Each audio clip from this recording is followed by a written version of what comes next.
Tutankhamun, the Golden Pharaoh, Part 2.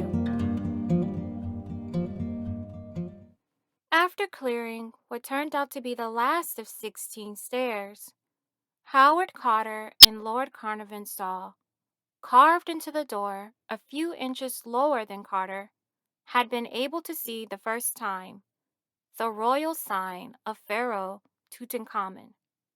But Carter also saw signs that part of the door had been opened before and then resealed. After all their work, would they find an empty tomb? What do you think? Will the tomb be empty? For days, the crew worked to clear the rock-filled passageway, anxious to move ahead, but afraid of destroying anything important if they moved too fast. 32 feet in, they found another door. This one also had Tutankhamun's stele, and more signs that part of it had been broken open. Carter cut another hole, lit a candle, and looked through. The others, fairly dancing with excitement behind him, waited, but he said nothing. Because, as it turned out, he could not speak. He was too overcome. At last, Carnarvon demanded, "Can you see anything?" Howard Carter turned slowly and answered, "Yes, wonderful things."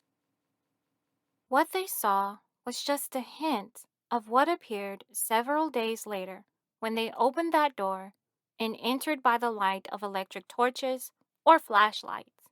As those torches lit up the room beyond, light flashed back at the explorers. Reflections in gold.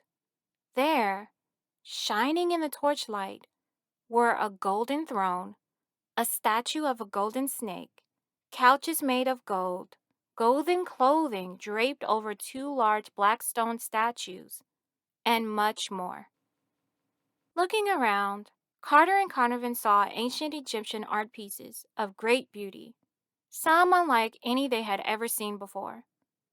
These were priceless, not only for the gold and jewels all over them, but also because they would give new clues to the religious beliefs and the way of life of ancient Egyptians.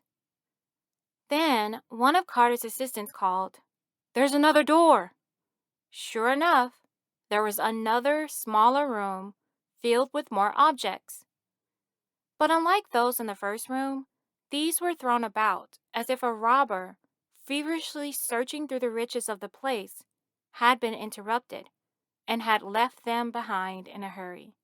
But among all these wonders, something was missing. There was no mummy, nor even a mummy case or sarcophagus. There was a moment of mixed triumph and disappointment. But the surprises of that day were not over. As Carnarvon and Carter re-entered the first room, they glanced at the far wall and almost at the same moment shouted, "Look!" For in that wall they saw a fourth door. Already, they had found the largest, most valuable collection of ancient Egyptian treasures ever discovered. It would take several months before their team could examine everything and gently move it out. Finally, Howard Carter gently pulled away some stones atop the fourth door, and holding up a light, looked in.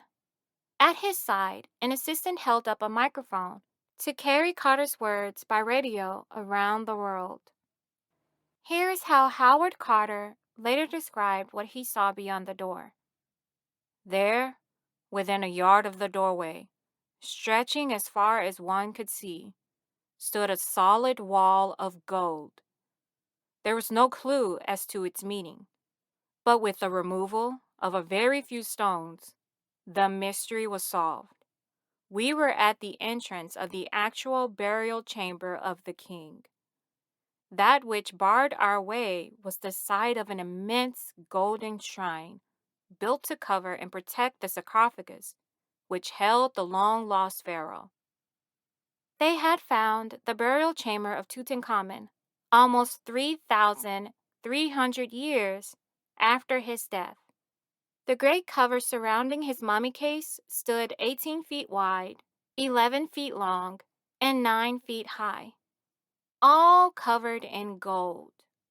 Carved into this were hieroglyphic symbols.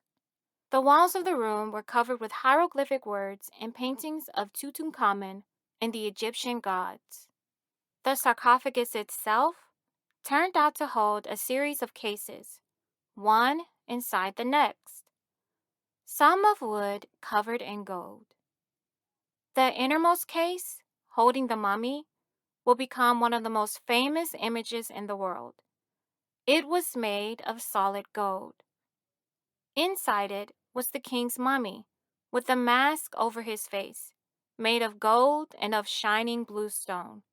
The discovery of King Tut and his treasures excited people all over the world. Wherever the news spread, people said, "We want to know more about ancient Egypt. We want to learn how we are different from those ancient Egyptians and how we might be the same." Nearly 100 years later, people are still saying it. All this happened because two men, Howard Carter and Lord Carnarvon, wondered about someone who had lived more than 3,000 years before them, Tutankhamun, Pharaoh of Egypt.